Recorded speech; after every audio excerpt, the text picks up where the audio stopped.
नमस्कार दोस्तों, जय श्री राम। स्वागत है आप सभी का हमारे YouTube चैनल में।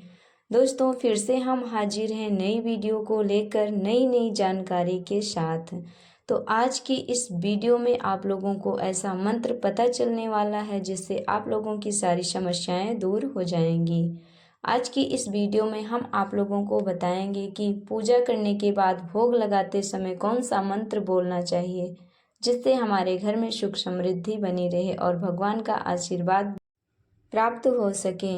तो दोस्तों, पूजा पाठ करने के बाद हम लोग अगर मंत्र को बोलते हुए भगवान को भोग अर्पण करते हैं तो हमारी मनोकामनाएं भगवान अवश्य ही सुनते हैं। भगवान की पूजा अर्चना करने का सबका अपना अपना तरीका होता है। भोग के बिना कोई भी पूजा अधूरी मानी जाती है, पूरी नहीं मानी जाती है। जिस भी वस्तु को भगवान को भोग के रूप में अर्पित किया जाता है उसे ही प्रसाद के तौर पर ग्रहण किया जाता है।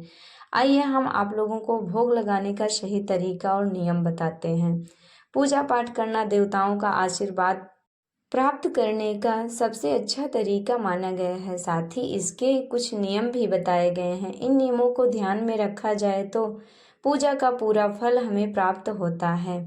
तो हमें भगवान को भोग लगाते समय इन बातों का ख्याल रखना चाहिए। विशेष रूप से ध्यान रखें कि भगवान को चढ़ाया जाने वाला भोग साफ सुथरा और सात्विक होना चाहिए। भगवान को भोग चढ़ाए जाने वाले भोग को तैयार करते समय रसोई अच्छी तरह से साफ होनी चाहिए। साथ ही खुद की सफाई का भी ध्यान रखना बेहद जरूरी है। हमेशा स्नान करने के बाद साफ कपड़े पहनकर ही भगवान को प्रसाद तैयार करें। तो इस बात का ख्याल रखें कि भगवान की पूजा पाठ करते समय हमें साफ सफाई का बेहद ही ख्याल रखना चाहिए।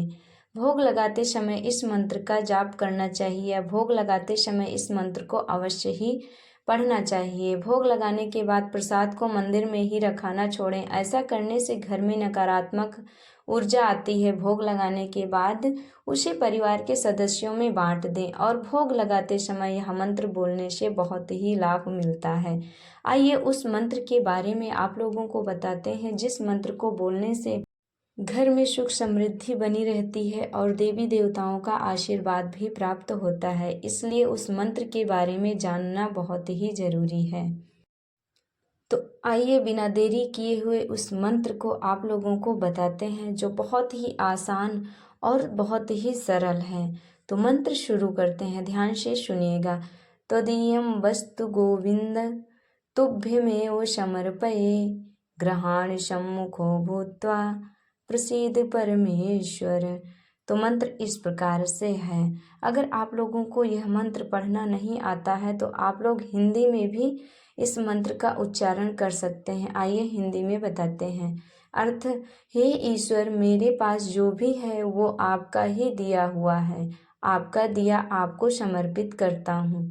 कृपा करके इसे ग्रहण करें और मुझ पर प्रसन्न हों। तो इस प्रकार से कहकर आप लोग भगवान को भोग अर्पण कर सकते हैं। यह मंत्र ज़्यादा देर का नहीं है, बस कुछ ही सेकंड का है। अगर आप लोगों को मंत्र याद नहीं हुआ है तो आप लोग स्क्रीनशॉट लेकर रख सकते हैं ताकि मंत्र पढ़ने में आसानी हो। तो भगवान को कैसे पात्र में भोग लगाया जाता है, आइए इसके बारे में भी जान लेते हैं। भगवान को भोग लगाने के लिए सोने का बर्तन या फिर चांदी का बर्तन होना चाहिए। अगर चांदी नहीं है तो तांबे का बर्तन, तांबा भी नहीं है तो पीतल के बर्तन में भोग लगाएं। अगर पीतल का भी संभव नहीं है तो आप लोग मिट्टी का बर्तन ले सकते हैं या फिर लकड़ी का बर्तन। इन्हीं सब बर्तनों में भोग लगाना चाहिए। ध्यान रहे आप लोग भूल कर भी, जैसे स्टील का बर्तन हुआ, लोहे का बर्तन हुआ और प्लास्टिक का बर्तन हुआ, ऐसे बर्तनों में भगवान को भोग बिल्कुल भी नहीं अर्पण करना है। ये बर्तन अशुद्ध माने जाते हैं। इसलिए संभव हो तो आप लोग, अगर नहीं सोना चांदी तांबा पीतल नहीं हो सकता है तो आप लोग मिट्टी के बर्तन में भी भगवान को भोग लगा सकते हैं। इससे भगवान बहुत ही प्रसन्न होते हैं। तो आप लोगों को ये वीडियो कैसी लगी, आप लोगों को जानकारी कैसी लगी, कमेंट में हमें ज़रूर बताना। तो हमारे चैनल को लाइक और सब्सक्राइब अवश्य ही कर लेना। मिलते हैं नेक्स्ट वीडियो में, तब तक के लिए स्वस्थ रहिए, मस्त रहिए, प्रभु का आशीर्वाद सभी पर बना रहे। यही इसी कामना के साथ हम वीडियो यहीं पर ख़त्म करते हैं। मिलेंगे नेक्स्ट वीडियो में, तब तक के लिए जय माता दी, हर हर।